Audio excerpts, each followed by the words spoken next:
परमपूजनीय परमश्रद्धेय आणि आपल्या सर्वांचं हृदयाच्या ठिकाणी असलेलं स्थान परमपूजनीय आपले सद्गुरू श्री दत्ताभैयाजी महाराज काका यांच्या या 5व्या पुण्यस्मरणाच्या निमित्तानं आपण सर्वजण या ठिकाणी चिंतनासाठी रोज बसत होतो. आजही त्याप्रमाणे बसलेलो. काल रात्रीचा जो पुण्यतिथीचा पुण्यस्मरणाचा सोहळा झाला, अतिशय अविस्मरणीय सोहळा झाला आणि तो सोहळा काल संपन्न झाला, पण तो आम्ही किती काळ आमच्यासमोर साठवून ठेवणार आहोत, आठवण ठेवणार आहोत त्याची, हे काका आपल्याकडे पाहत असतील. की आपण सोहळ्यामध्ये जातो, सोहळा संपन्न होतो, पण तो सोहळा त्या सोहळ्यामध्ये तेवढ्या वेळापुरता आपण थांबतो, पण त्याच्यानंतर तो सोहळा जो आहे तो सोहळा झाल्यानंतर मग आपणही आपल्या उद्योगाला, आपणही आपल्या प्रपंचाला लागतो आणि त्या सोहळ्याचा आनंद तेवढ्यापुरताच मर्यादित राहू नये. सद्गुरूंचं सांगणं असं असतं की तुम्ही त्या सोहळ्यामध्ये प्रत्यक्ष जरी नसला तरी सुद्धा तुम्ही सोहळा तो अनुभवू शकता, कारण तो सोहळा अनुभवणं हे त्यांना जास्ती अपेक्षित असतं. आणि त्यासाठी आपण कालचा आनंद हा असा, कारण संतांचा जो हा पुण्यस्मरणाचा जरी सोहळा असला ना तरी सुद्धा संतांनी एक आनंदानं आपली ही देह यात्रा संपवलेली असते. आणि सद्गुरूंच्या बाबतीत तर असं नेहमी होतं की समर्थांनी जेव्हा अखेरच्या क्षणी शेतघरामध्ये समर्थ बसलेले आहेत, मला तो काल सोहळा पूर्णपणे दिसत होता आणि स्मरणामध्ये येत होता की शेतघरामध्ये सज्जनगडावरती समर्थ बसलेले आहेत.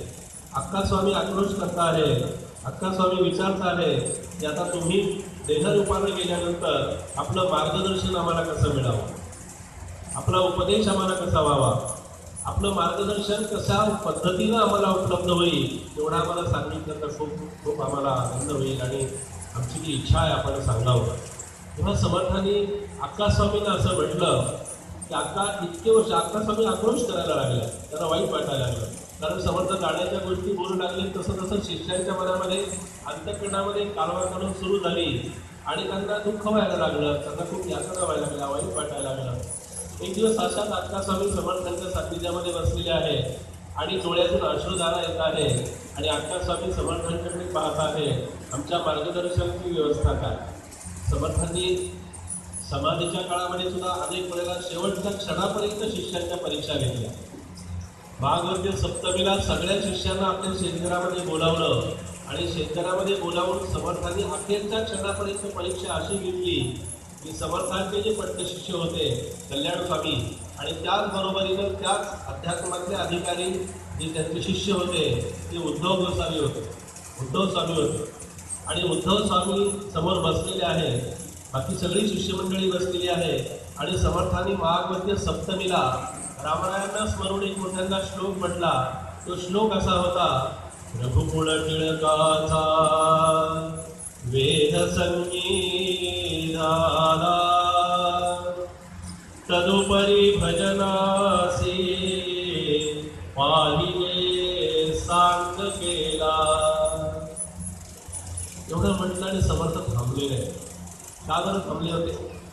समर्थाला थांबण्याची काय आवश्यकता होती? समर्थांनी आपला नेत्रकटाक्ष समोर उद्धव स्वामींच्याकडे टाकला आणि उद्धवांच्याकडे समर्थांनी पाहिलं आणि आपण जी नवनिका भक्ती सांगितली, आपण जे अध्यात्म सांगितलं, आपण जो परमार्थ यांच्यामध्ये रुजवण्याचा प्रयत्न केला, त्यांच्यामध्ये तो परमार्थ किती रुजलेला आहे, किती मुरलेला आहे आणि किती त्याच्यामध्ये ते आहे हे पाहण्यासाठी समर्थांनी उद्धवांना सांगितलं, मला काय म्हणायचं ते तुम्ही सांगा. एवढा अधिकार असेल ना, म्हणजे गुरूंचा तर होताच होता, पण शिष्याचाही तेवढा मोठा अधिकार असावा लागतो. समर्थांनी उद्धवाला विचारलं, मला काय म्हणायचंय पुढे तुम्ही सांगा. तू सांग म्हणाले उभारून, त्याला काय म्हणायचंय ते काय सांगावं आपल्याला.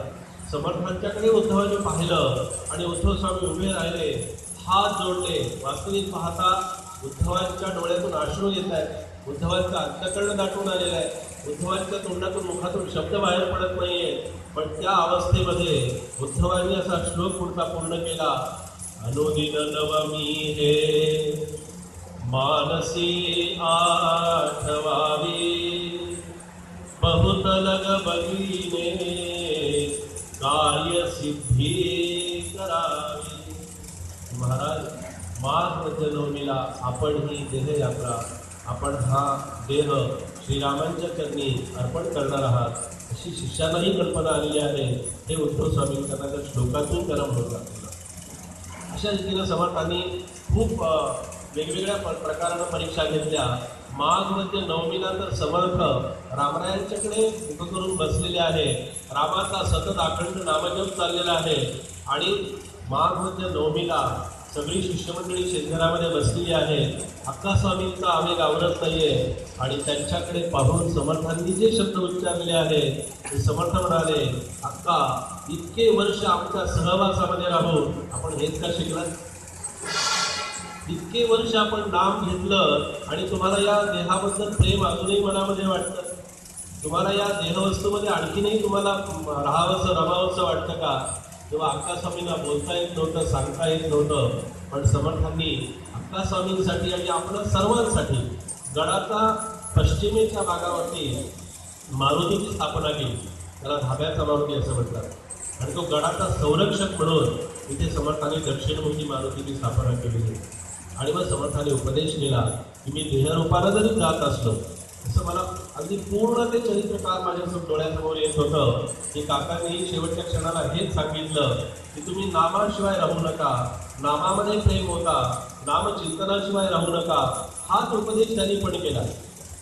समर्थांनी तर शेवटच्या क्षणाला शिष्यांच्या समोर एक मोठा श्लोक म्हटला आणि समर्थ असं म्हणाले, माझी काया आणि वाणी गेली म्हणाला अंतःकरणी, मी आहे जगज्जीवनी निरंतर श्रीराम.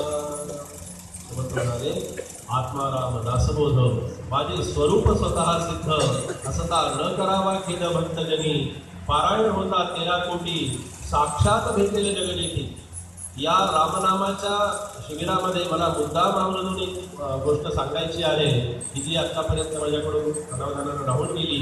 हे रामनामाचंच महत्त्व का, रामनामच का घ्यावं. अनेकांचा मनामध्ये प्रश्नही तो आहे की आम्ही जर मग दिगंबरा म्हटलं तर काय हरकत आहे, आम्ही स्वामी समर्थांना जप केला तर काय हरकत नाही. हरकत काहीही नाही. शेवटी सगळे जप, सगळे नाम, सगळं जे काही आहे ते सगळ्याच्या सगळं रामनामामध्ये विलीन होतं. कुठल्याही जपामध्ये अंतर, फरक किंवा वेगळेपणा असत नाही. फक्त रामनामाचं वैशिष्ट्य असं आहे की समर्थांनी 13 कोटी रामनामाचं पुरस्चरण गोदावरी आणि नंदिनीच्या संगमावरती केलं टाकलेला. 12 वर्ष केलं. आपल्याला 12 दिवस सुद्धा एखादा नियम केलं नाही. आपलं कसं होतं, समर्थांच्या सांगण्याप्रमाणे आपला एक गुरु कधी नक्की असत नाही. आता इथला नाही विषय, पण बाहेर जेव्हा जातो तेव्हा पाहायला मिळतं आपला एक गुरु नक्की असत नाही, आपला एक देव नक्की असत नाही, आपला एक मंत्र नक्की असत नाही, आपला एक ग्रंथ निश्चित असत नाही. आणि त्याच्यामुळे काय होतं, या विचारांच्या वरती आणि याच्यावरती आपलं खूप अंतर पडत जातं त्या परमार्थामध्ये, खऱ्या शुद्ध परमार्थामध्ये. म्हणून समर्थांनी असं म्हटलं, एक गुरु एक देव कोठे तरी असावा भाव, भावार्थ नसता वाव सर्व काही श्रीराम. एका गुरुवरती श्रद्धा पाहिजे, एका देवावरती श्रद्धा पाहिजे, एका नामावरती श्रद्धा पाहिजे. कोणतंही नाम घ्या. समर्थांनी 12 वर्ष या गायत्रीच्या मंत्राच्या पुरस्चरणाबरोबर रामनामाचंही पुरस्चरण केलं. आपल्याला माहिती असेल कदाचित, मी ते नवीन सांगतोय असं नाही, पण जेव्हा हे रामनामाचं पुरस्चरण पूर्ण झालं, 13 कोटी रामनाम जप समर्थांचा जेव्हा पूर्ण झाला, तेव्हा काय घडलं, ज्या दिवशी ते पुरस्चरण पूर्ण झालं त्या दिवशी प्रत्यक्ष मारुतराय टाकळीच्या त्या एका प्रचंड वृक्षावरती येऊन बसलेले समर्थांना दिसलेले. समर्थांना प्रत्यक्ष मारुतरायांचं दर्शन झालेलं आहे आणि मारुतरायांच्याकडे समर्थ पाहत आहे, संपूर्ण देहभाग हरपून गेलेले आहे. मारुतीचं दर्शन होतं म्हणजे नेमकं काय होतं, मारुती आपल्या समोर येतो किंवा मारुतीचं आपलं दर्शन घडतं म्हणजे नेमकं काय होतं, तर आपल्यामधल्या असणाऱ्या सर्व अतिंद्रिय शक्ती जागृत होणं म्हणजे मारुतीचं दर्शन होतं. आपल्या शरीरातल्या सर्व शक्तीचं आपल्याला दर्शन म्हणजे मारुतरायांचं दर्शन. मारुतराय जगामध्ये गिरतीला किंवा दास मारुती म्हणून आपल्या समोर येईल, पण ते मारुती दास मारुती हे प्रतीक आहे. गदा घेतलेला मारुती हाही आपल्या समाधानासाठी एक प्रतीकच आहे, पण खरा त्याचा अर्थ असा आहे, आपल्यातल्या अतिंद्रिय शक्तींची आपल्याला कल्पना नाही आहे, आपल्यातल्या अतिंद्रिय शक्तींचं आपल्याला स्मरण नाही आहे आणि ती अतिंद्रिय शक्ती ही जागृत रूपानं आपल्या समोर उभी राहते म्हणजे मारुतरायांचं दर्शन होतं. आपण सगळे भीमरूपी म्हणतो, लहान मुलांनाही भीमरूपी म्हणायला सांगतो, आपणही भीमरूपीचे पाठ करतो. आपल्याला माहिती असेल 12 वर्षाचं एक पुरस्चरण झाल्यानंतर समर्थांना जसं मारुतरायांचं दर्शन त्या वृक्षावरती झालं, त्या मारुतरायांच्याकडे पाहिल्यानंतर समर्थांना जी काव्य स्फूर्ती झाली किंवा जे स्तोत्र समर्थांच्या मुखातून बाहेर पडलं ते स्तोत्र होतं, भीमरूपी मारुत्रा वज्र हनुमान मारुती. हे भीमरूपी स्तोत्र हे समर्थांनी प्रत्यक्ष मारुतराय समोर आले आणि त्यांच्या समोर त्या मारुतरायांच्या समोर या भीमरूपीची रचना केली. समर्थांनी अखेरच्या क्षणी शिष्यांना उपदेश केला. त्यांनी सांगितलं की आत्मा राम दासबोध माझे स्वरूप स्वतः सिद्ध. ते म्हणाले पारायण होता 13 कोटी. मारुतीचं दर्शन झालं, भीमरूपी स्तोत्राची रचना झाली आणि ते झाल्यानंतर प्रत्यक्ष रामरायांचंही त्यांना दर्शन झालेलं आहे. 12 वर्षाचं पुरुषन झाल्यानंतर रामरायांचं दर्शन झाल्यानंतर प्रत्यक्ष प्रभू रामचंद्र समर्थांना विचारता आहे, आता मी तुला काय प्रसाद देऊ सांग.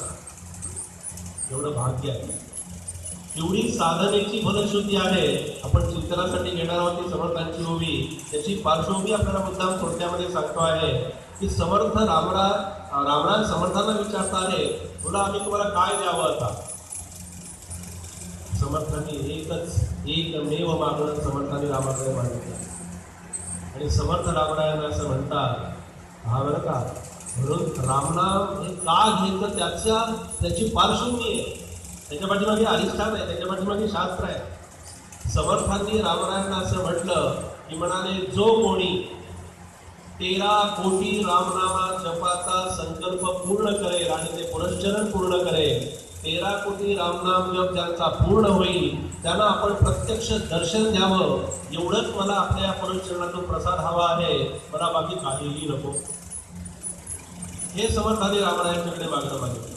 म्हणून रामनामाचं महत्व आणि 13 कोटी रामनाम जप पूर्ण झाला की प्रत्यक्ष प्रभू रामचंद्र दर्शन देतात. याचा अर्थ असा आहे की 13 कोटी रामनाम जपानंतर आपला संपूर्ण देहभाव हा आत्मभावामध्ये विलीन होतो. देह बुद्धी ते आत्मबुद्धी करावी ही जी संगती समर्थांनी सांगितली की त्या 13 कोटी रामनाम जपानंतरची आहे. पण आपलं तसं होतं का, आपलं तसं घडतं का, आपल्याला तसं वाटतं का. आपण 13 कोटीचा संकल्प करतो आणि 26 कोटीच्या मागण्या आधी सादर करतो. आपण जपाचा संकल्प करण्यापूर्वी मागण्या आधी हजर आहे. आपल्याला कुठल्याही प्रकारानं जीवनाचा कंटाळा आला की आपण लगेच सद्गुरूंच्याकडे जातो. आपण काल पाहिलं, कंटाळा आला मला, आता नको हे वाटतंय, नको याच्यातून बाहेर पडावं असं वाटतंय. एकदा काय झालं, रमण महर्षी एकदा त्यांच्या आश्रमामध्ये बसलेले आणि तेवढ्यात एक साधक तिथे आला. तो साधक तिथे आला आणि रमण महर्षीला असं म्हणाला की मला फार देहाचा कंटाळा आलाय, म्हणाला वीट आलाय आता प्रपंचाला, हे काही नको असं वाटायला लागलेलं आहे. काय झालं तर कोणाच दोघांचं नवरामध्ये तो भांडण होऊन आला होता का सहज आला होता मला माहीत नाही. पण रमण महर्षीच्याकडे आला आणि म्हणाला कंटाळा आला मला जीवनाचा. मग रमण महर्षींनी त्याला खूप समजावून सांगितलं आणि म्हणाले, हा देह आपला नाही आहे, हे देह, हे शरीर हे भगवंताने दिलेली आपल्याला देणगी आहे आणि तुला कंटाळा येण्याचं काय कारण आहे म्हणाले. किंवा तो काही ऐकायला तयार नाही. तो म्हणाला, मला खरंच जीवनाचा कंटाळा आलेला आहे. त्यावेळेला रमण महर्षी त्यांच्या आश्रमामध्ये पत्रावळी विणण्याचं काम करत होते. जेवणाच्या भोजनाच्या पत्रावळी असतात ना, त्या पत्रावळी विणण्याचं काम चालू होतं. असा 100 पत्रावळींचा ढीग लागलेला होता आणि तो तेवढ्यात तो साधक तिथे आलेला होता. आणि तो जेव्हा म्हणाला, मला जीवनाचा कंटाळा आलेला आहे, बस रमण महर्षी त्याला खूप समजावून सांगितलं, पण त्याचं काही समाधान होत नाही. हे बघितल्यानंतर रमण महर्षींनी असं त्याला सांगितलं, म्हणाले, हे जो पत्रावळीचा ढीग जो इथं लागलेला आहे, या मी परिश्रमानं पत्रावळी तयार केलेली आहे, असं कर म्हणाले. या पत्रावळी घे आणि तुला नदीत घेऊन विसर्जित कर, टाकून दे म्हणाले नदीमध्ये. नदीमध्ये टाकून दे म्हटल्यानंतर याच्यातला ज्ञान लागलं किंवा याला असं वाटलं तर तुम्ही इतक्या कष्टानं, इतक्या प्रयत्नाने, इतका वेळ देऊन तुम्ही या पत्रावळी तयार केल्या आणि आता पत्रावळी तयार झाल्यानंतर त्या तुम्ही सांगता नदीमध्ये पाण्यामध्ये टाकून दे. म्हणाले, इतक्या चांगल्या पत्रावळी कशा मी टाकून देऊ. रमण महर्षी म्हणाले, जर या पत्रावळीबद्दल तुला असं वाटत असेल तर तुझा देह हा पत्रावळीपेक्षा कितीतरी मौलिक आहे ना, कितीतरी मौलिक देह तुला परमेश्वराने दिला. जसं त्या पत्रावळीबद्दल तुला प्रेम वाटतं तसं म्हणाले आपल्या या नरदेहाबद्दलचं प्रेम तुझ्या मनामध्ये सतत राहू दे. कारण नरदेह माध्यम सुलभम सुदुर्लभम लवम सुकल्पम कुरु कर्णधारम मयानो कुलेन नभस्पतेरितम पुमान भवार्थी न तरेत सा आत्मा. असं या शरीराचं आणि देहाचं आणि आत्म्याचं वर्णन केलेलं आहे. हा आत्मा हे सुरक्षित ठेवण्याचं साधन हा देह आहे आणि देह परमार्थी लागले तरी ते यातले सार्थक झाले, नाहीतरी व्यर्थचे गेले, नाना आघाते मृत्यूमध्ये. फक्त महाराज काय म्हणतात, हा नरदेह तुम्हाला मिळाला, हे तुम्हाला सुंदर अशा प्रकारची रत्नांची पेटी म्हणून त्यांनी आपल्याला दिलेली आहे. सुवर्ण रत्नाची पेटी म्हणून आता शरीर नरदेहाला दिला आणि समर्थ म्हणाले, या शरीर यंत्रासारखे यंत्र आणि नाही. किती यंत्रणा छान केलेली पहा. 2 डोळे सुंदर दिलेले आहेत, दोन कान दिलेले आहेत, एक नाक दिलेलं आहे, दोन हात कर्म करण्यासाठी दिलेले आहे, दोन पाय दिलेले आहे. फक्त ते शरीर जे आहे ते शरीर हे फक्त माध्यम म्हणून आपण वापरायचं. शरीराचा माध्यम म्हणून वापर नक्की करावा, कारण त्याच्याशिवाय जसं आपण पाहिलं की जशी भक्ताला भगवंताची आवश्यकता आहे, भक्ताला सद्गुरूंची आवश्यकता आहे, तशी देवाला भक्ताची गरज आहे ना. देव सुद्धा भक्ताशिवाय प्रगट होऊ शकत नाही. देव सुद्धा भक्ताच्या नरदेहाशिवाय त्याला कर्म करण्याची त्याला दुसरं साधन काय आहे?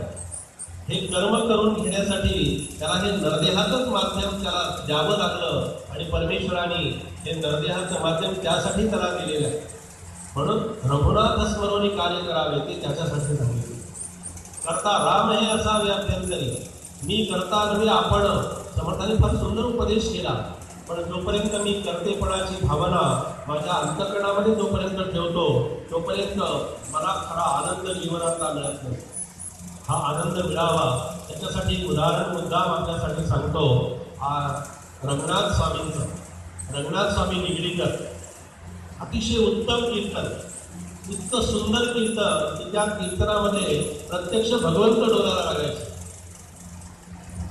कित्येक संत मंडळींची समाधी अवस्था त्यांच्या कीर्तनामध्ये लागत असते. इतकं सुंदर कीर्तन, कारण कीर्तनाचा सुंदर महिमा समर्थांनी वर्णन केला. समर्थ म्हणाले कसं कीर्तन असावं. कारण उपेंद्र महाराजांचं कीर्तन आपण ऐकलं, किती सुंदर आहे, किती रसाळवाणी होती, किती साध्या सोप्या भाषेमध्ये सांगितलं, अतिशय उत्तम कीर्तन झालं. पण त्याचं वर्णन समर्थांनी केलं की कीर्तनासाठी संपूर्ण समाज समर्थांनी आपल्यासमोर ठेवला आणि समर्थ म्हणाले करुणा कीर्तनाच्या लोटे, कथा करावी गडगडाटे, श्रोतयांची श्रवण फुटे, आनंदे भरावी. ही कथा जी आहे ही कथा श्रवण करताना ती ऐकताना आपल्याला त्या आनंदामध्ये राहावं. फक्त आता मला असं दिसतं आहे की तो आनंद आपला वेगळ्याच पद्धतीनं चाललाय की काय, कारण मी बोलतो आहे, तुम्ही मात्र शांत, अतिशांत झालेला आहात असं मला वाटतं. जेवढ्या प्रमाणामध्ये तुम्ही शांत बसायला नको आहे तितक्या शांत प्रमाणात तुम्ही बसलेला आहात. तो तुमचा दोष नाही, तो माझा दोष आहे. आता पहिल्यांदा नाम घ्या, पहिल्यांदा नामस्मरण करा. डोळे उघडे ठेवले तरी चालतील, कान बंद केले तरी चालतील, पण डोळे मात्र नक्की उघडे राहू द्या. आपल्याला आजचं चिंतन झाल्यानंतर आपण पुन्हा विश्रांतीसाठी जाणारच आहोत. तर झाले सगळं नियोजन विश्रांतीचं. आता 3-4 दिवस उत्सव झाला. आता म्हणाले हां, आता म्हणाले उत्सव झाला, आता 8 दिवस आपण आपल्या पद्धतीनं आराम करायचा. गंभीर सांगतोय, आपण आपले ठरवून घेतलेलं असतं. विश्रांती देही अनुमात्र नाही, गुणाभिमाने पडिलो प्रवाही. इथे समर्थ म्हणताय देहाला विश्रांतीची गरज असते. मला माहिती आहे रात्रीचंही जागरण झालेलं आहे, सकाळी मंडळी बाहेर जाऊन आलेली आहे आणि सगळ्यात त्याच्यामध्ये खूप नाचलेली आहे, खूप सुंदर गाडी म्हटलेली आहे, फेर धरून फुगड्या सुद्धा खेळलेल्या आहेत. हे सगळं झाल्यानंतर त्याच्यानंतर सगळ्यात महत्त्वाचं काय झालेलं आहे, तर त्याच्यानंतर काय झालं ते तुम्हीच मला सांगा. मला वाटतं बहुतेकांनी आजचा नाश्ता जो आहे, आजचं खाणं जे आहे ते व्यवस्थित घेतलेलं आहे असं मला वाटतं. आणि त्याच्यामुळे कदाचित थोडीशी गाणी आली असेल, थोडंसं आपण फक्त नाम घेऊया आणि मग आपल्या आनंदाच्या चिंतनामध्ये जाऊया. श्रीराम जय राम जय जय राम म्हणा. श्रीराम जय राम जय जय राम, श्रीराम जय राम जय जय राम, श्रीराम जय राम जय जय राम, श्रीराम जय राम जय जय राम, श्रीराम जय राम जय जय राम, श्रीराम जय राम जय जय राम, श्रीराम जय राम जय जय राम, श्रीराम जय राम जय जय राम, श्रीराम जय राम जय जय राम, श्रीराम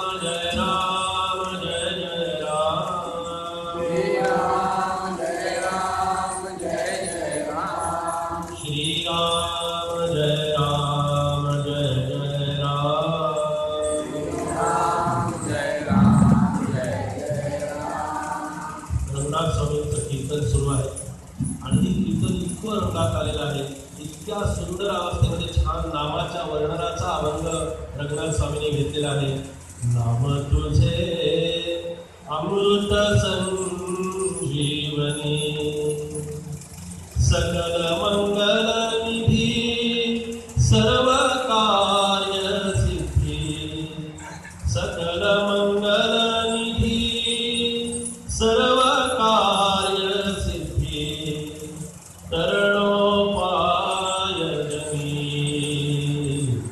नाम तुझे अमृत संजीवनी, आगमनी गम संत समागम, आगमनी गम संत समागम, वेधले देव मुनी, नाम तुझे अमृत संजीवनी, नाम तुझे अमृत संजीवनी, दास म्हणे करुणाधन पावन, दास म्हणे करुणाधन पावन, तारक त्रिभुवनी, नाम तुझे अमृत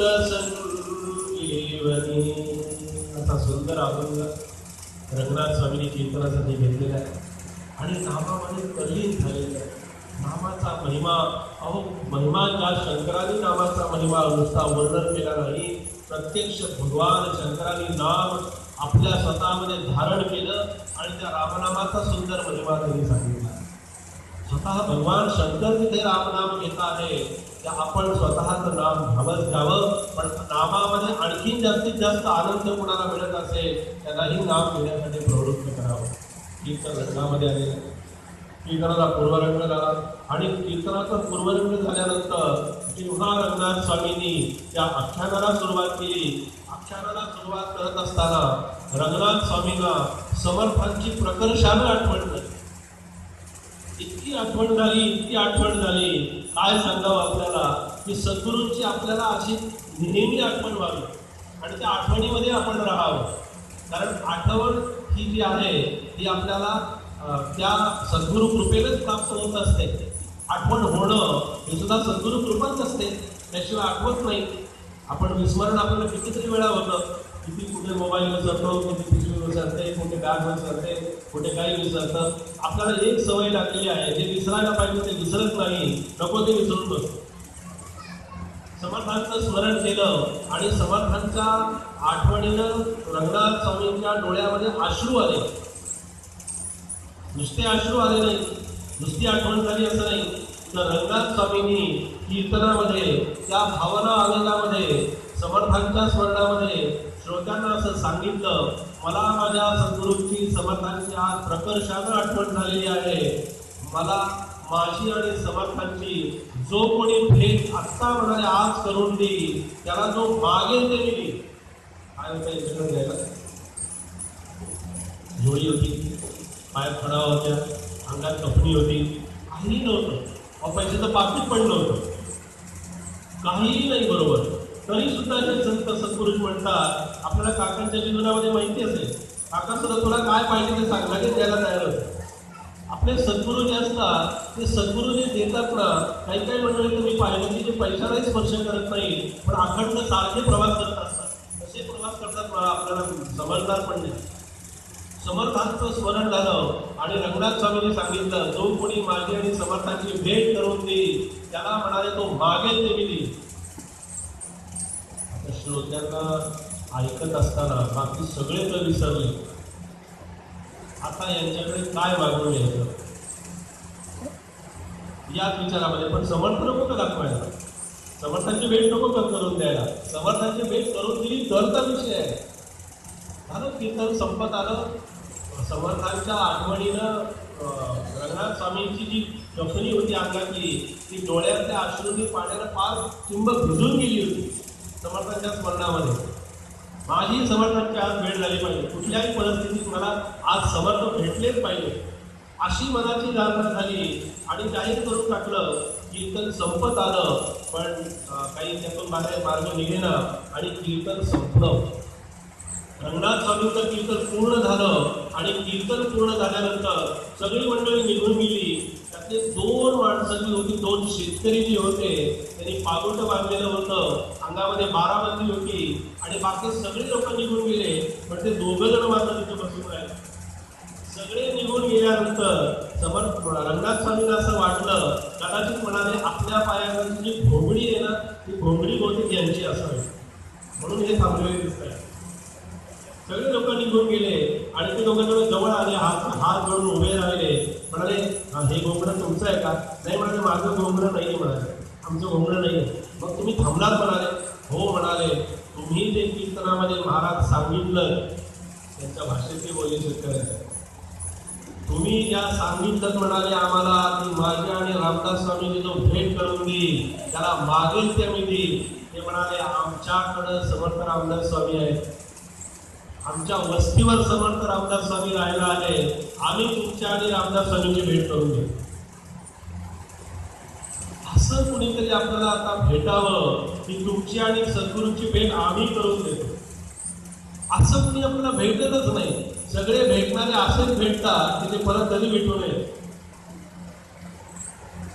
तुमची आणि रामदास स्वामींची आम्ही भेट करून देतो म्हणाले. रंगनाथ स्वामींना इतका आनंद झाला आणि रंगनाथ स्वामींना त्यांचंच पुन्हा वचन आठवलं. ठीक आहे म्हणाले, तुम्ही जर भेट करून दिली तर तुम्हाला तुम्ही मागाल ते मी देईल. हे पुन्हा ऐकल्यानंतर शेतकऱ्यांना इतका आनंद झाला. फक्त समर्थांचा दरारा असा होता, समर्थांची धाक इतका आवडा होता, त्याला आदरयुक्त भीती म्हणतात बरं का. आपण नेहमी लक्षात ठेवा, आपण काय करतो घरामध्ये किंवा बाहेर कुठेही भीतीयुक्त आदर निर्माण केलेला असतो. आपण भीतीयुक्त आदर नाही ठेवायचा, आदरयुक्त भीती निर्माण झाली पाहिजे. आपल्यामध्ये आदरानं लोकांनी आपल्याला घाबरलं पाहिजे. नाही तर आले नको नको नको त्यांच्या जवळ असं नाही. भीतीयुक्त आदर नाही ठेवायचा, आदरयुक्त भीती असली पाहिजे. त्या शेतकऱ्यांनी रंगनाथ स्वामींना सांगितलं, तुम्ही जरी म्हणता तुम्हाला काय पाहिजे ते मागून घ्या, फक्त म्हणाले आम्हाला थोडी सवलत द्या, थोडा वेळ द्या म्हणाले आम्हाला. म्हणाले कशाला वेळ पाहिजे तुम्हाला? म्हणाले रामदास स्वामींनाच विचारून येतो आम्ही तुमच्याकडे काय मागायचं. रामदास स्वामींना विचारून येऊ द्या तुम्हाला काय मागायचं ते. असं म्हटल्याबरोबर रंगनाथ स्वामींना पुन्हा थोडंसं असं वाटलं, ठीक आहे म्हणाले काय हरकत नाही, तुम्ही या म्हणाले विचारू. तो शेतकरी आपल्या शेतावर गेला, समर्थ बसलेले येतो, समर्थ रामचंद्रामध्ये आणि त्या आनंदामध्ये मग्न झालेले आहे. आज समर्थांची ती भव्य एष्टी आपल्याला सांगितली, सुंदर तेजस्पुंज अशा प्रकारचे समर्थांची काया आणि समर्थांची ती वाणी, समर्थांचं ते सुंदर अशा प्रकारचं आवेशपूर्ण हे सगळं असायचं त्यांच्या जीवनामध्ये. ते समर्थ बसलेले आहे ते त्यांनी पाहिलं आणि पाहिल्यानंतर शेतकरी समर्थांच्या जवळ गेले आणि शेतकरी जवळ गेल्यानंतर शेतकऱ्यांनी नमस्कार केला आणि समर्थांना असं सांगितलं की ते रंगनाथ स्वामी नावाचे महाराज कीर्तन करत होते आणि त्यांना म्हणाले तुमची लय आठवण झाली. शेतकऱ्याचा शब्द आहे, तुमची लय आठवण झाली म्हणाले. इतकी आठवण झाली की तुमच्या आठवणीला ते महाराज म्हणाले रडत होते, महाराज अक्षरशः रडत होते. समर्थांनी पाहिलं ते म्हणाले काय म्हणून तुम्ही म्हणताय, माझ्या लक्षात येत नाही. ते म्हणाले रंगनाथ स्वामी नावाच्या महाराजांचं कीर्तन होतं आणि त्यांनी कीर्तनामध्ये असं सांगितलं की म्हणाले माझी आणि रामदास स्वामींची जो कोणी भेट करून देईल त्याला म्हणाले तो मागेल ते आम्ही देऊ. महाराज आम्ही तुम्हाला विचारायला आलेलो आहोत की तुमची आणि त्यांची भेट झाल्यानंतर किंवा घडल्यानंतर आम्ही त्यांच्याकडे काय मागून घ्यावं. हे जरा नीट व्यवस्थित ऐका बरं का. तुमची आणि त्यांची भेट झाल्यानंतर आम्ही त्यांच्याकडे काय मागून घ्यावं, असं जेव्हा समर्थांनी ऐकले त्यांचे शब्द आणि समर्थांनी क्षणभर चिंतनामध्ये गेले आणि समर्थांनी थोडंसं रामाचं स्मरण केलं आणि समर्थांनी त्या शेतकऱ्याला असं सांगितलं, म्हणाले त्याला माझं स्मरण झालं, त्याला माझी आठवण झाली. म्हणाले आज त्याची माझी भेट होईलच. फक्त म्हणाले तुम्हाला जे त्यांनी सांगितलं की तुमची आणि त्यांची भेट झाल्यानंतर तुम्ही त्यांच्याकडे काय मागायचं, म्हणाले तुम्हाला खरं सांगू का, तुम्हाला वाईट नाही ना वाटणार, तुम्हाला काहीतरी वेगळं नाही ना वाटणार. समर्थ त्या शेतकऱ्याला म्हणाले की फक्त म्हणाले आमच्या दोघांची भेट झाल्यानंतर तो जेव्हा तुम्हाला म्हणेल आता मी तुम्हाला काय देऊ, तेव्हा म्हणा तुम्ही एवढंच त्याच्याकडे फक्त मागा की तुमच्या दोघांच्या भेटीतला निम्मा आनंद मला द्या. बाकी काही बोल, दोघांच्या भेटीतला फक्त निम्मा आनंद आम्हाला द्या. संत आणि सत्पुरुषांच्या आणि संतांच्या भेटीचा आनंद आपल्याला सहसा मिळतच नाही आणि तो मिळाला तर तो टिकत नाही. म्हणून हे मागणं त्यांनी मागायला सांगितलं. दोघांची भेट झाली. दोघांची भेट झाल्यानंतर रंगनाथ स्वामींनी झाल्याप्रमाणे विचारलं की बाबा माझ्या मनासारखं तुम्ही केलं, माझ्या आणि रामदास स्वामींची भेट करून दिली, काय तुम्ही आता पाहिजे ते मागून घ्या. त्यांनी सांगितलं तुमच्या दोघांच्या भेटीतला आनंद मला द्या. त्यांना वाटलं हे ज्यांना कोणी सांगितलं हे त्यांच्याही लक्षात आलं. हे काही शेतकऱ्यांच्या मनाचं नाही, हे त्याला कोणीतरी सांगितलेलं आहे हे त्यांच्या जेव्हा लक्षात आलं तेव्हा रंगनाथ स्वामींनाही अश्रू आले. अशा प्रकारचा आनंद आपल्या जीवनामध्ये असावा. भगवंत सतत आपल्या बरोबर आहे. भगवंत आपल्यापासून दूर नाही. काय होतं, जोपर्यंत आपण कर्म करत असतो ना, जोपर्यंत प्रपंच करत असतो तेव्हा असं असतं की आपण आणि भगवंत हे चिंतन आहे. आपण आणि भगवंत, आपण आणि देव, आपण आपले सद्गुरू असे दोन तिथे असतात. जे तिथे अशा प्रकारचा भाव असतो की आपल्याबरोबर कुणीतरी असतं. जीवनामध्ये आपण कार्य करत असताना आपल्याला दोन पावलांचे ठसे नेहमी दिसतात. म्हणजे दोघांच्या पावलांचे एक दोन्ही पावलं आपल्याबरोबर असतात आणि कालांतराने काय होतं, हे शरीर जसं थकत जातं, शरीर जसं थोडंसं मृत्यूच्या दिशेनं वाटचाल करायला लागतं, आपल्याला असं वाटायला लागतं की आता खरं भगवंताने माझा सांभाळ केला पाहिजे. मग अशा काळामध्ये असं वाटतं की भगवंतावरती मी सर्वस्व अवलंबून आहे. इतके वर्ष माझ्याबरोबर भगवंत आहे, मी भगवंताच्या बरोबर आहे, सगळं ठीक आहे. फक्त म्हणाले आता माझ्यातून होत नाही, कर्म होत नाही, माझ्यातून उपासना होत नाही, माझ्यातून नाम घेतलं जात नाही, इच्छा असूनही मला ते म्हटणं शक्य होत नाही. किती ठरवतो पण नामाला बसायचं, किती ठरवतो. अहो त्या चातुर्मासाच्या वेळेला किंवा गुरुपौर्णिमेच्या वेळेला किंवा आपल्याला नामसाधनेच्या वेळेला पहाटे 4चा गजर किती वेळेला लावलेला असतो आपण, पण कधी त्या गजरावरती हात आपटतो आणि घड्याळाचा गजर कधी बंद होतो हे आपल्या लक्षातही येत नाही. रंगनाथ स्वामींनी ज्या पद्धतीनं त्यांना आनंद तो दिला, आपण तो आनंद या पद्धतीनं आपल्या जीवनामध्ये उतरवण्याचा आपण प्रयत्न केला पाहिजे. आणि हा आनंद हा आपल्या जीवनाशी सतत निगडीत असला पाहिजे. म्हणून जीवनाच्या या प्रवाहामध्ये, जीवनाच्या या प्रवासामध्ये आपण नेहमी लक्षात ठेवावं की ही दोन पावलाची ठसे आपल्या बरोबर असतात आणि कालांतरानं आपण जेव्हा पुढे मोठे होतो किंवा वय वाढत जातं त्यावेळेला आपल्या अपेक्षा आणखीनही वाढतात भगवंताकडे. सुरुवातीला त्या अपेक्षा फारशा असत नाही, कारण जोपर्यंत ती मी करतेपणाची भावना अंतःकरणामध्ये असते ना ती कार्यरत असते आणि तोपर्यंत असं वाटतं की ठीक आहे आपण काम चाललेलं आहे, आपण कर्म करतो आहोत. पण एक वेळ अशी येते आता भगवंताशिवाय मला कोणी नाही, त्यावेळेला भगवंताकडून माझ्या अपेक्षा जास्ती वाढलेल्या असतात.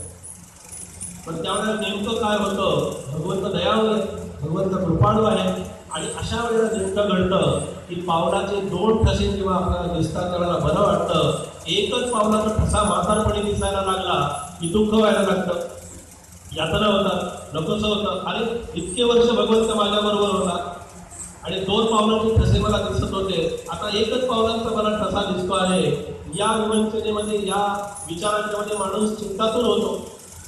अशा वेळेला भगवंत त्याला सांगत असतो की बाबा रे, इतके वर्ष 2 पावलांचे ठसे दिसत होते, याचा अर्थ असा आहे की तू काम करत होतास, तुझ्या पाठीमागे नुसतं मी ती शक्ती पुरवण्याचं काम करत होतो, आता तुझ्याकडून काही होत नाही.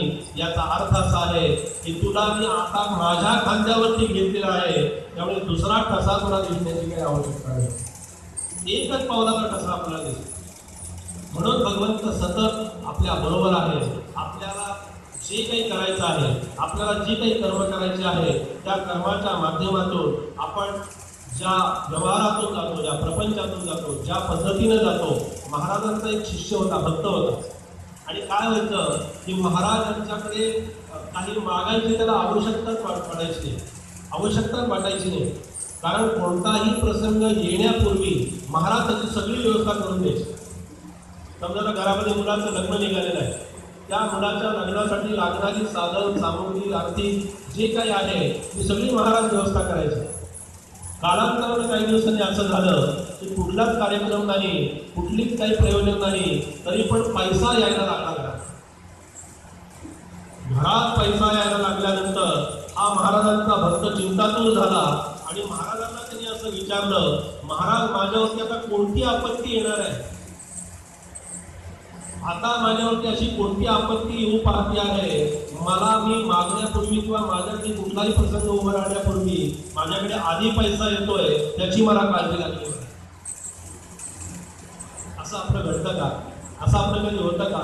असं आपला कधीही आपल्याकडून अशा पद्धतीने घडत नाही. आपण जीवनामध्ये ज्या एका स्वप्नामध्ये राहत असतो. स्वप्न हे आपल्या सगळ्यांचा फार जिव्हाळ्याचा विषय असतो. किंवा असं स्वप्न पडलं, स्वप्नात आम्हाला हे दिसलं, पण आता स्वप्नामध्ये आल्यानंतर त्याच्यावर समर्थांनी असं सांगितलेलं आहे, स्वप्नी जे देखील ते जागृतीचे उडाले म्हणाले, सहजचे अनुभवांचे झाले बोलता नाही. स्वप्नातला वरती पूर्णपणे विसंबून किंवा त्याच्यावरती अवलंबून राहू नये. स्वप्न एक आपल्याला मार्गदर्शन म्हणून किंवा एखादं काहीतरी आपल्याला छान चांगला पुढे जाण्यासाठी काहीतरी मार्ग म्हणून ठीक आहे, पण स्वप्नामध्ये जर भूत दिसायला लागलं तर रात्री झोपण्यापूर्वी भूताची सिरियल बघितल्यानंतर स्वप्नामध्ये भूत दिसणार की नाही? जे बघू रात्री म्हणून असं असतं पहा, रात्री झोपण्यापूर्वीचा शेवटचा विचार, अगदी झोपता क्षणीचा जो पहिला शेवटचा विचार असतो तो उठल्यानंतरचा सकाळी पहिला विचार असतो. आपण पहा, चिंतन करून पहा. रात्री झोपताना म्हणून मानसपूजा करायची, नामस्मरण करायचं, प्रभूचं चिंतन करायचं आणि मग झोपायचं. सकाळी उठल्याबरोबर आपल्या तोंडामध्ये नाम येईल, प्रभाते मनी रामचिंतीन नामा. रात्री झोपतानाचा शेवटचा विचार हा सकाळचा पहिला विचार. तसं आपल्या जीवनातला शेवटचा विचार हा पुढच्या जन्मातला पहिला विचार असतो. म्हणून शेवटची घडी सांभाळायची. घडी म्हणजे हातातली घडी नव्हे, ती घडी आपली एवढी बांधली म्हणून बांधली, काय त्याला आपल्याला त्यातलं माहिती आहे किती वाजता काय होणार आहे, कोणी विचारतं आहे का काही सांगायला आपल्याला? पाहिली घडी नव्हे आपुली वयसा तरी निघून गेली, हे जे समर्थ म्हणताय. त्यामुळे त्या घडीकडे नाही, तो क्षण, शेवटचा क्षण फार महत्वाचा आहे. बुवा शेवटचा क्षण इतका महत्वाचा आहे, अहो काय सांगायचं, शेवटच्या क्षणाला माणसं या संपला संपला संपला संपला करतच जातात. पुढच्या जन्मी तो येताना सिलेंडर घेऊनच तो दारात जेव्हा उभा राहतो तेव्हा तो म्हणतो शेवटचा माझा हाच विचार होता. शेवटचा क्षण आपल्याला साधायचा, शेवटची घडी आपल्याला साधायची आहे. म्हणून आपण त्या स्वप्नामध्ये राहू नये, आपण त्या स्वप्नावरती जास्ती विसंबून राहू नये. जी स्वप्न आपल्याला काहीतरी मार्गदर्शन करतील, चांगली असतील. आपला दृष्टांत झाला, आपल्याला कोणी काही महाराजांनी येऊन स्वप्नामध्ये काकांनी येऊन सांगितलं, मला लोक विचारतात. आणि दुसऱ्या तुम्हाला सांगतो येतो विशेषतः असा आहे, असं काही आपल्याला 3 दिवसाचं शिबिर झाल्यानंतर असं काही दिसू शकतं, असं काही आपल्याला घडू शकतं, असा एखादा छोटा मोठा दृष्टांत होऊ शकतो. तो दृष्टांत झाला, ते स्वप्न पडलं की दुसऱ्या दिवशी सकाळी उठल्याबरोबर पहिला फोन मित्राला किंवा मैत्रिणीला केल्याशिवाय हे चहा सुद्धा पीत नाही. त्याच्यावर समर्थाने फार सुंदर सांगितलं. समर्थ म्हणाले, आपणास काही दृष्टांत झाला तो सांगू नये दुसऱ्याला, जरी आळतेपणे सांगितला तरी पुन्हा होणार नाही शिया. पुन्हा नाही होणार. म्हणून दृष्टांत तिचा जो सांगितला समर्थांनी तो फक्त आपल्याला मार्गदर्शक म्हणून एकदेशी असतो तो, आणि म्हणून तो दृष्टांत आपण जपून ठेवायचा. त्या दृष्टांताप्रमाणे आपण वाटचाल करायची. म्हणून आपल्याला जीवनामध्ये सद्गुरू जे आलेले असतात, सद्गुरू जे आपल्यावरती कृपा करत असतात. आपण ऐकलेला दृष्टांत असेल, पण एकदा महाराज काशी यात्रेला गेलेले आणि काशी यात्रेला गेल्यानंतर तिथे जिलेबीचा नैवेद्य तयार होतो आहे रामासाठी. समर्थांनी महाराजांनी पाहिलं, आज रामाच्या नैवेद्यासाठी जिलेबी तयार होते आहे. महाराज तिथे गेले, जिलेबी तळायचं काम चालू होतं आणि जिलेबी तळत असताना महाराजांनी गंगूबाईंच्याकडे पाहिलं आणि गंगूबाईला जिलेबी करताना थांबवलं आणि महाराज असं म्हणाले, गंगूबाई हा जिलेबीचा काय प्रकार आहे म्हणाले, काय असतं तुम्हाला माहिती आहे का? त्यामुळे आता काय प्रकार आहे? काही नाही. जिलेबी कशी करतात? जिलेबी करतात म्हणाले तळतात आणि तळल्यानंतर ती जिलेबी काय करतात हो? मला आठवतं काय करतात? पाकात टाकतात का? हां, थोडंसं बोला ना, थोडं बोला, थोडं बोला, जास्त बोलू नका. जिलेबी तळल्यानंतर ती जिलेबी पाकामध्ये टाकतात म्हणाले. जिलेबी पाकात टाकल्यानंतर मग ती जिलेबी माणसं खातात, शुगरवाले सुद्धा खातात, गोळ्या घेऊन जातात. आणि हे सगळ्यात दुःख आहे. कोणी वाईट वाटून घेऊ नका. प्रसादाच्या नावाखाली करतात. महाराजांचा प्रसाद आहे. अरे डॉक्टर म्हणतात ते प्रसाद प्रसाद काही नाही बुवा, तू प्रसाद तुझ्याकडे तुझ्या पुरता मर्यादित राहू दे. त्याचा अर्थ प्रसादाने काही हानी होणार आहे असं नाही, पण प्रसाद तू किती खा. थोडंसं ठीक आहे, एवढा वर्षा प्रसाद घेतला म्हणून काही तो वरती पण घ्यायचा, खाली पण घ्यायचा, बरोबर पण घ्यायचा, प्रसाद आम्हाला घरी न्यायचा म्हणून पण घेऊन जायचा. असं प्रसादाबद्दल असं काही करायचं नसतं. आपण काही करायचं प्रसाद जो आहे, प्रसादानं प्रसन्नता लाभावी हा प्रसादाचा हेतू असतो. प्रसाद असतो प्रसन्नता. म्हणजे प्रसाद हा फक्त चित्ताची प्रसन्नता साधण्यासाठी आहे.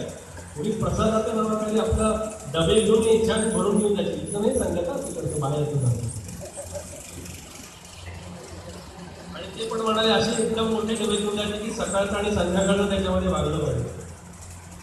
असा प्रसाद नाही होत. म्हणून प्रसाद जो आहे हा आम्ही स्वप्नामध्ये घालतो. एका माणसाला स्वप्न पडलं बरं का, आता इकडे लक्ष द्या थोडंसं. स्वप्न असं पडलं की त्या माणसाने काय केलं, स्वप्नामध्ये त्याची फार इच्छा होती की त्याला गाडी घ्यायची. स्वप्नामध्ये गाडी घ्यायची. बरं नुसती गाडी घेऊन थांबला का तर नाही थांबला. बरं याला ड्रायव्हिंग येत नव्हतं. गाडी घेतली आणि ड्रायव्हिंग करायला बसला. गाडी येत नाही पण गाडी चालवायची भारी हौस, खूप मोठी हौस. चांगली गाडी घेतली, स्विफ्ट डिझायर काय असेल तुम्ही मला नावं पण माहिती. घेतली गाडी आणि गाडी चालवायला बसला आणि म्हणला पहिल्यांदा म्हणाला गाडी घेऊन जायचं ते म्हणाले पहिल्यांदा सज्जनगडावर जायचं मला. गाडी चालवत जायचं मला. गाडी चालवायला येत नाहीये. हे सगळं स्वप्नामध्ये चाललेलं आहे. तुम्हाला सांगतो, गाडी घेतली, चालवायला बसला, कशी तरी हळूहळू करत गाडी त्या पुण्याच्या पुढे गेली. खंबाटणी घाटापर्यंत गाडी जाऊन पोहोचली आणि घाटामध्ये गाडी गेलेली आहे स्वप्नातली गाडी घाटापर्यंत जाऊन पोहोचली. घाट चढायला लागली आणि त्याचं जे स्वप्न होतं ते असं रंगात यायला लागलं होतं. हा जोरजोरामध्ये गाडी चालवतो आहे आणि गाडी पण भरधावात चाललेली आहे. ही सगळी स्वप्नातल्या गाडीला काय आहे नाही ना, मर्यादा नाही, त्याच्या वेग मर्यादा काही नाही आहे. 80-90-100ची मर्यादा त्याला काही नाही. असा भर गाडी चालवतो आहे. तुम्हाला सांगतो झोपलेला आहे बरं का. अगदी पहाटेच्या वेळेला स्वप्न पडतं आहे. अंगावरती पांघरून घेतलेलं आहे. नेमकी त्या दिवशी पांघरून घेताना त्याची फाटकी चादर होती. पांघरून घेतली चादर इतकी फाटलेली होती आणि हा स्वप्नामध्ये गाडी चालवतो आहे. पुढे गेल्यानंतर एका टर्नला गेल्यानंतर त्याच्या गाडीचा ब्रेक काही लागेना. गाडीचा ब्रेक लागेना म्हटल्यानंतर हा इतका अस्वस्थ झाला. जोरजोरामध्ये ब्रेक दाबतोय. हा स्वप्नातला ब्रेक दाबतोय. आपण झालं याचं असं, जेव्हा तो स्वप्नातून बाहेर पडला तेव्हा पांघरलेली चादर सगळी फाटली होती. स्वप्नामध्ये जशी गाडी आम्ही या गाड्यांच्या यंत्राच्या चालवतो तशी ही गाडी स्वप्नावरती चालवू नका. ही गाडी स्वप्नाच्या पलीकडची आहे. आमचं प्रपंचावरचं प्रेम इतकं आहे ना. महाराज असं म्हणाले तुमचं जेवढं साईवरती प्रेम आहे ना तेवढंच प्रेम माझ्या रामावरती करा. बस जास्ती प्रेम करूच नका. तुम्ही जास्ती प्रेम करणं शक्य नाही याची महाराजांना पूर्ण खात्री आहे. फक्त म्हणाले साईपुरतं प्रेम करा. एके ठिकाणी प्रवचनाला गेलो होतो बरं का, तुम्ही ऐकून ठेवा. आणि मला चहा थोडा जास्त आवडतो. आज जॉईन करतो मी, ठीक आहे. असं काही सांगितलं की चहाशिवाय दुसरं काहीच येत नाही म्हणून ते सांगायची पण भीती वाटते. बारामतीला कार्यक्रम होते आणि तिथे प्रवचनामध्ये कथा सांगितली. म्हटलं नुसता मला चहा आवडतो असं नाही, चहामध्ये ती दुधावरची साय आवडते असं सांगितलं. दुसऱ्या दिवशी सकाळी एकादशी होती आणि त्या सकाळी 6 वाजल्यापासून संध्याकाळी 6 पर्यंत नुसता चहा आला माझ्याकडे, बाकी काही आलं नाही. एके ठिकाणी गेलो आणि म्हणाले बुवा तुम्हाला चहा आवडतो तर प्रवचन झाल्यानंतर आम्ही तुम्हाला घेऊन जातो घरी आणि चहासाठी चला. पण आता मी तिकडे जाऊन आलो, पण आता परत जाईल तेव्हा दुधावरती साय घेईन त्याच्यामध्ये. चिठ्ठी साहेबांच्याकडचा चहा घेतला तर गेलो एक चहाला, आणि चहाला गेल्यानंतर ते छोटं घर होतं, घर छोटं होतं पण आम्ही बसायची व्यवस्था स्वयंपाकघरातच होती, गॅसच्या कट्ट्यासमोर. आता काय गंमत असते पहा, गॅसच्या कट्ट्यासमोर आमच्या दोघांच्या खुर्च्या, म्हणजे त्या पत्नीचे यजमान आणि मी, आम्ही तिथे कट्ट्यावरती बसलेलो. चहा सुरू झाला, चहामध्ये ते पाणी ठेवलं, त्याच्यामध्ये साखर टाकली, त्याच्यामध्ये चहा पावडर टाकली, चहा उकळला. उकळल्यानंतर काय झालं सांगू का, त्या दुधावरती त्या दिवशी गडबडीमध्ये प्रवचनावर गेल्यानंतर त्या मातेला त्याच्यावरती साय काढायला काही जमलेलं नव्हतं. त्या गडबडीत बुवा आले, मी त्याला घेऊन येतोय पटकन चहाला, ज्या गडबडीमध्ये त्या दुधावरती साय काढायची राहिलो, फार मोठा प्रॉब्लेम झाला. आता कसं करायचं म्हणाले. आता बुवा तर समजून बसलेले आहे चहाला, आता काय करावं म्हणून त्यांनी ते चहा उकळला, दुधावर ते साय होती ती तशी ठेवली, दुधाचं पातेलं तर चहाच्या त्या ह्याच्यामध्ये वाकडं केलं, आणि चहाचं पातेलं असं केल्यानंतर एवढ्या मोठ्यानं त्या दुधावरती फुंकर मारली,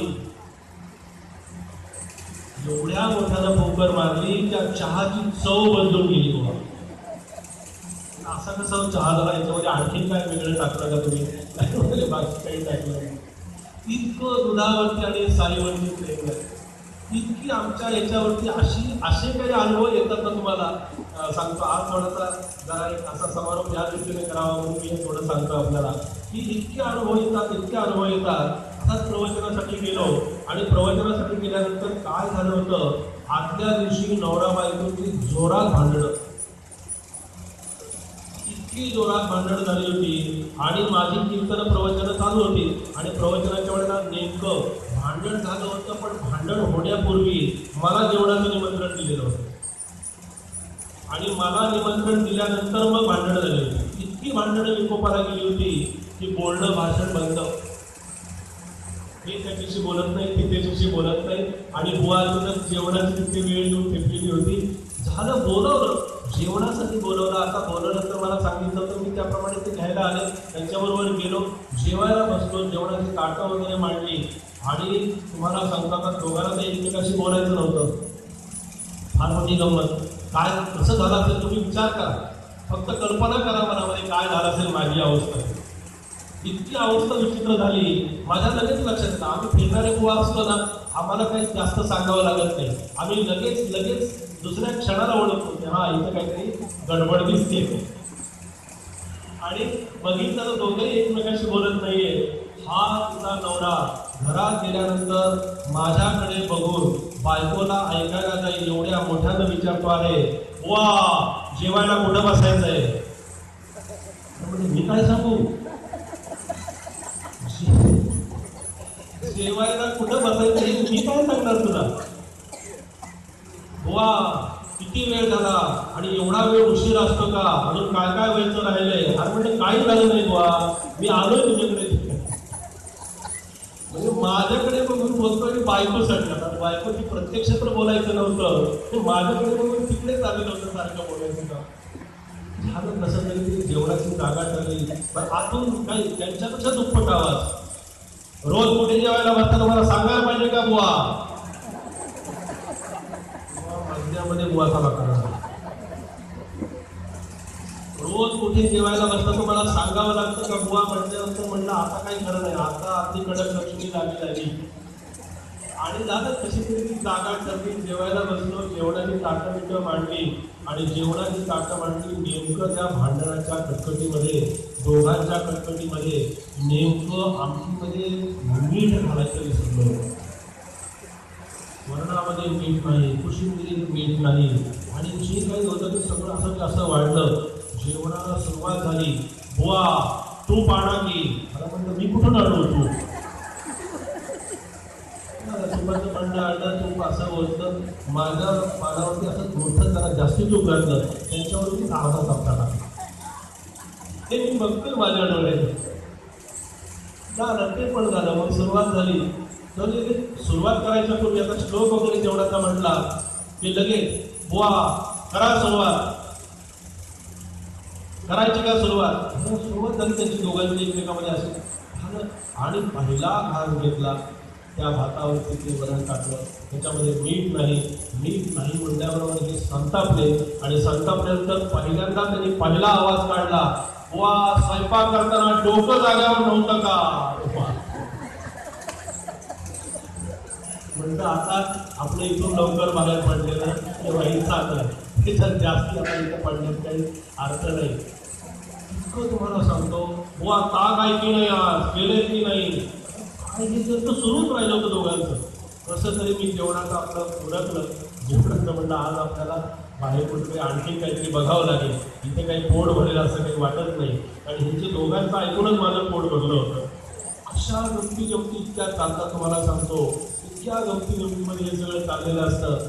या प्रपंचातले जे विषय आहे हे या पद्धतीने सगळे चाललेले आणि प्रपंचामध्ये या सगळ्या गमती इतक्या चाललेल्या असतात की दोघांनी एका विचाराने चालावं, दोघा एकाने विचाराने मताने राहावं, हे त्याच्यासाठी सुद्धा नाम घ्यावं लागतं, चिंतन करावं लागतं. आणि या चिंतनातून हे सगळं पुढे घडत असतं.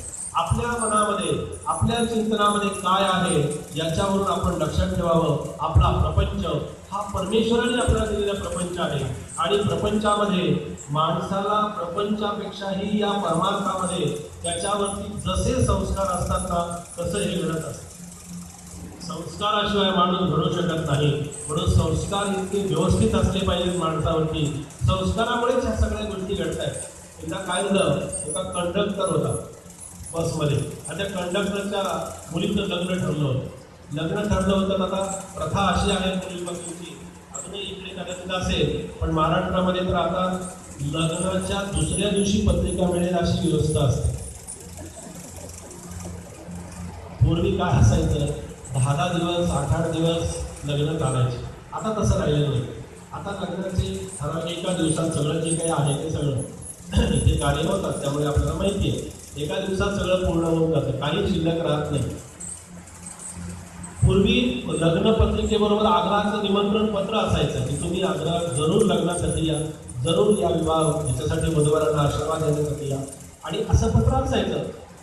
हे सगळं करार करण्यासाठी त्या कंडक्टरने ठरवलं. पूर्वीचा काळ होता तो आपलं लिहायला त्यांनी सुरुवात केली, काही लोकांना पत्र द्यावी म्हणून पत्रिका छापून आल्या होत्या, पत्र लिहायला सुरुवात केली.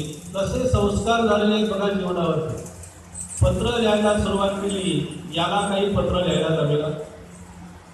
कंडक्टरला काही हातामध्ये पेन घेतला, पण लिहायला काही जमेना म्हटल्यानंतर का बरं लिहायला जमत नाही? आयुष्यभर कंडक्टरची नोकरी केली, लिहित होता, पण हे त्याला पत्र लिहायला जमेना. का जमत नव्हतं? त्याच्या मुलाच्या लक्षात आलं. मुलगा शहाणा होता, मुलगा हुशार होता. मुलाच्या लक्षात आलं, आपल्या बाबांनी आयुष्यभर कंडक्टरची नोकरी केलेली आहे.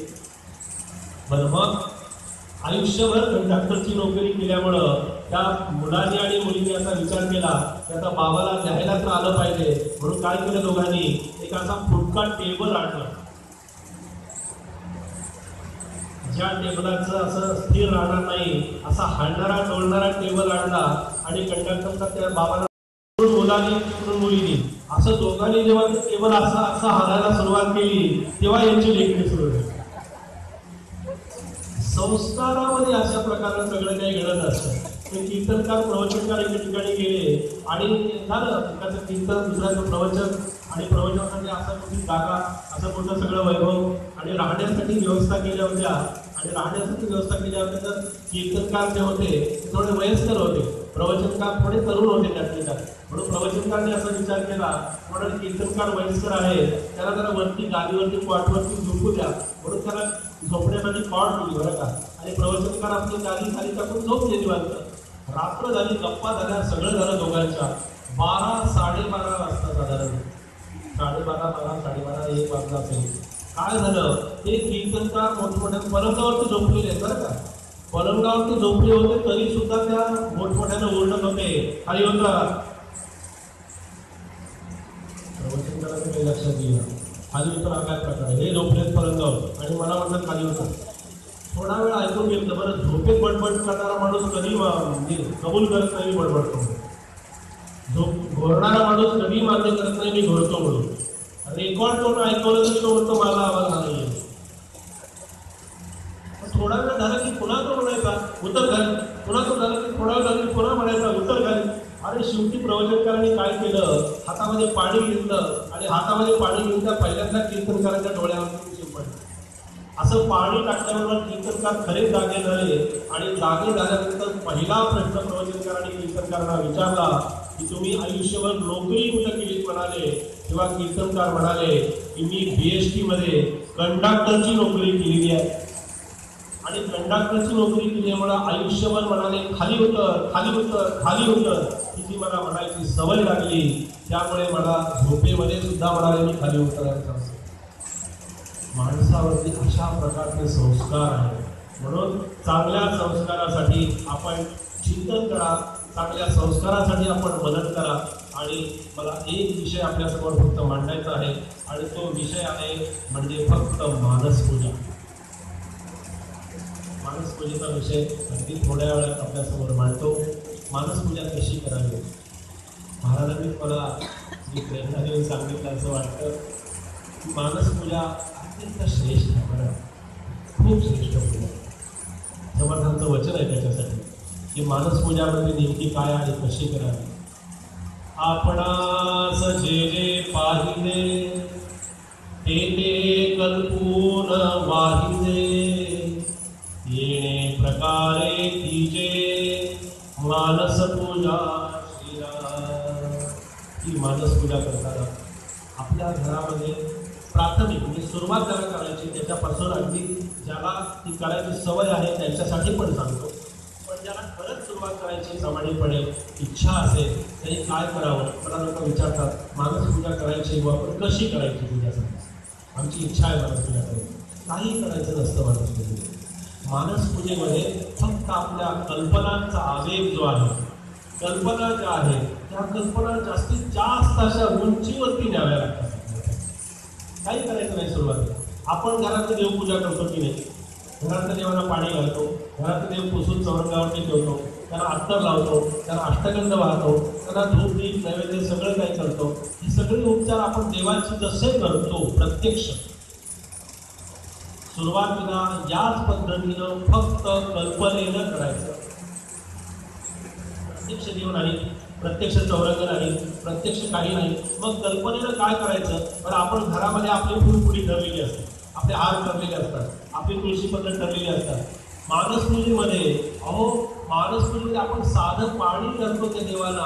मानसपूजेमध्ये आपण सगळी तीर्थ जी आहे ती सगळी तीर्थ आपण एका वेळी देवाला घालू शकतो. रोज गंगेच्या स्नानानं आपण आपल्या सद्गुरूंना आणि आपल्या देवाला स्नान घालू शकतो. मानसपूजेत या अशा कल्पना करायच्या आहेत. फुलं वाहताना हे भरपूर फुलांच्या फुलं सगळ्या जातीची सगळी फुलं आपण आपल्या मानसपूजेमध्ये अर्पण करू शकतो. नैवेद्य दाखवत असताना आपली ठरलेली एक वाटी असते, त्याच्यामध्ये साखर असते. नेहमी सांगतो की रोज देवाला साखर देऊन देऊन साखर वाढणे. साखर वाढण्याचे कारण नाही. माळ्या पांढरे वाटी दाखव नैवेद्य, त्याच्यामध्ये काय खडी साखर. मानसपूजेमध्ये आपण रोज 5 पक्वान्नांचा नैवेद्य देवाला दाखवू शकतो. रोज प्रपंचात शक्य आहे का? नाही शक्य. असेल काही मंडळी नसेल ते भाग्यवान आहे, पण नसेल शक्य 5 पक्वान्नाचे नैवेद्य रोज आम्हाला आणि समर्थांना अर्पण करू शकतो, महाराजांना अर्पण करू शकतो. आपल्या परमपूज्य सद्गुरू दत्तात्रयांना काकांना जे आवडत होतं ते रोज त्याचा नैवेद्य आपण त्याला लिहू शकतो. किती आनंद आहे त्याच्यामध्ये. बरं, उदबत्ती छान चांगल्या प्रकारची सुवासिक उदबत्ती आहे. अत्तर सगळ्या प्रकारची जाई जुई मोगरा हिरा सगळ्या प्रकारची अत्तर जी आहे ती सगळी अत्तर आपण तिथे अर्पण करू शकतो. वस्त्र सगळी अशी भरजरी वस्त्र जी आहे ती सगळी आपण मानसपूजेमध्ये अर्पण करू शकतो. हे सगळं झाल्यानंतर मानसपूजेचं एक वैशिष्ट्य असं आहे की मानसपूजेचे प्रत्यक्ष अनुभव आपल्याला घ्यायला लागतात. मानसपूजा जर आपली स्थिर झाली तर एकच अनुभव फक्त आपल्याला सांगतो. मी याच्या पूर्वी एकदा सांगितला होता. गोंदवल्याचा प्रत्यक्ष हा अनुभव आहे. अनुभव म्हणण्यापेक्षा घडलेली घटना आपल्याला सांगतात. एक भगिनी मानसपूजेसाठी महाराजांच्या दरबारामध्ये बसलेल्या आहे आणि असं झालं मानसपूजा सुरू होती आणि मानसपूजा करत करत काय झालं नेमकं, आता मानसपूजा ही सर्व देहाची करावी का पायाची करावी. फक्त सुरुवातीच्या काळामध्ये आपल्या अंतःकरणामध्ये सद्गुरू हे पूर्णपणे परिपूर्ण अवतीर्ण होईपर्यंत किंवा आपली तशी मनाची धारणा होईपर्यंत फक्त पायांची पूजा करायची. आणि जेव्हा आपल्या अंतःकरणामध्ये सद्गुरू आहे तसे समोर आपल्या प्रगट आहे आणि आपल्या मनातला द्वैत भाव, आपल्या मनातला दुधाभाव म्हणण्यापेक्षा आपल्या मनातल्या वेगवेगळ्या विकल्पाच्या भावना या नामस्मरणाला जसजशा कमी होत जातील तसतशी मानस पूजेमध्ये संपूर्ण पूजा आपल्या सद्गुरूंची करावी.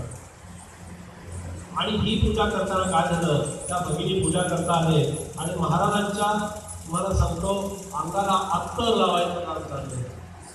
मानस पूजेचं पायाला अत्तर लावता आहे, हाताला अत्तर लावता आहे, सगळीकडे सुगंध पसरलेला आहे आणि त्या अत्तराच्या घमघमाटामध्ये इतका सगळा परिसर असा सुगंध होऊन गेलेला आहे. पण एवढ्या झालं काय तुम्हाला सांगतो, त्याची पूजा अत्तर लावेपर्यंत आली होती महाराजांना. आणि नेमकं पुजारी आले आणि त्यांनी सांगितलं की म्हणाले आता नैवेद्याची वेळ झाली, आता म्हणाले सगळ्यांनी बाहेर चला. अत्तर लावण्याचं काम चाललेलं आहे मानस पूजेचं. त्या बाई उठल्या आणि बाबा सगळ्यांच्या खोलीमध्ये जाऊन त्यांच्या देवासमोर बसल्या आणि तिथे बसल्यानंतर पुन्हा ती पूजा सुरू केली. अत्तर लावायचं ते महाराजांचं चाललं होतं, तिथून पुढे पूजा सुरू झाली. आणि बाबा जेव्हा आपल्या खोलीमध्ये गेले तेव्हा त्यांना अत्तराचा घमघमाट सुटलेला त्यांना तिथे अनुभवायला मिळाला. ही प्रत्यक्ष मानस पूजेची अनुभूती आहे. यथा देहे तथा देहे अशी मानस पूजा जर आपण केली तर ती सद्गुरूंच्या पर्यंत पोहोचते, आपल्या स्वामीजींच्या पर्यंत पोहोचते, आपल्या सद्गुरूंच्या पर्यंत पोहोचते, काकांच्या पर्यंत पोहोचते. पादुका इथे आहे, पादुका प्रत्यक्ष रोज आपल्याला पूजेसाठी कदाचित मिळणार नाही.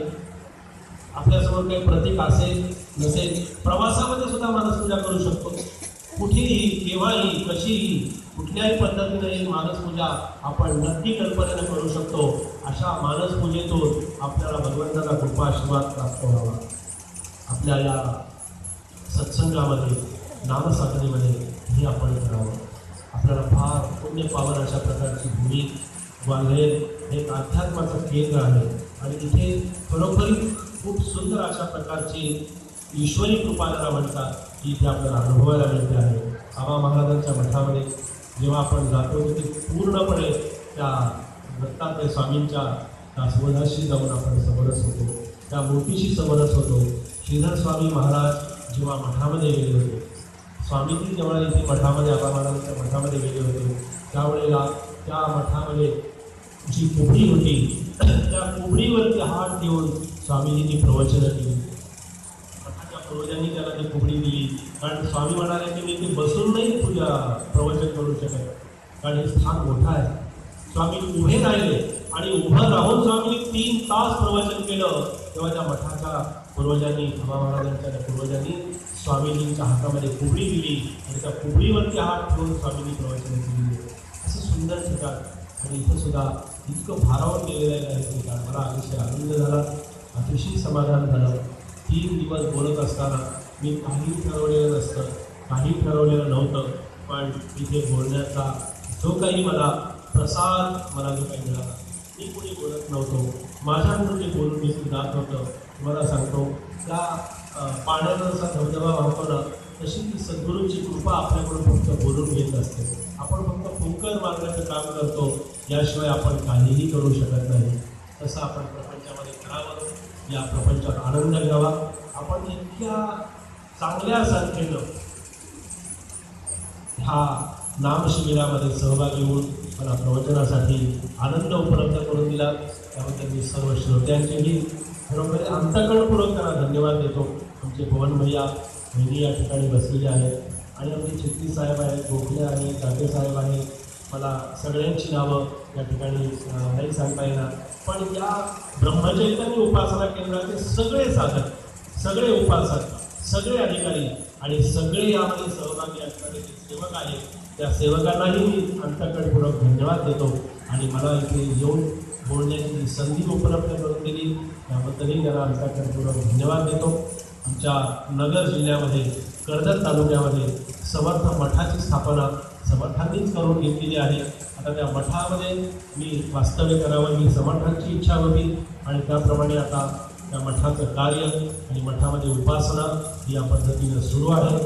जसे उपासना सज्जनगडावरची आहे त्याच पद्धतीची उपासना, ज्या पद्धतीने समर्थांना आतापर्यंत आम्हाला संप्रदायाची जी काही आमच्यासमोर जी प्रणाली घडवून दिली त्याप्रमाणे उपासनेचं कार्य चाललेलं आहे.